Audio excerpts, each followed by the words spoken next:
It has been almost 1 year since Cleveland's recycling contract ran out. That means the plastics, the glass, the cardboard Cleveland residents put in their recycling bins at the curb all go to the landfill. But last night at 6, you may remember, we were the first to tell you the city released its new plan to get the city back on track. Cleveland residents have the option to sign up for this recycling program, and collection would be every other week.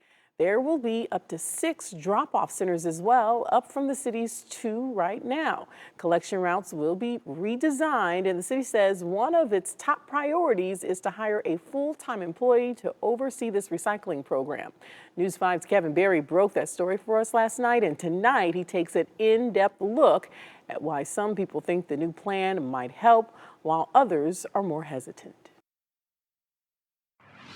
Having to opt into recycling is not going to be ideal for a lot of people. I think there's going to be a lot of outrage, but I think that it's a really smart strategy because we really need to go back to basics. Fewer people recycling means fewer plastic bottles or cardboard boxes getting reused, but it's better than what's happening right now in Cleveland, so Brenna says the city might as well take steps to do it right. This doesn't really matter because none of our stuff is being recycled anyway because there's so much contamination. In some parts of Cleveland, the city's study found that as much as half of what was in the recycling bins actually should have been in the trash. So now the new plan will limit who's recycling to make sure they're doing it properly and teach everybody else how to do it better. Well, I think that was a huge component to why we actually fell off. City Councilman Blaine Griffin says he supports recycling, but realized that he'd been doing it incorrectly himself. So he says he wants to see the city go farther with its plan to market recycling and maybe even partner with local schools.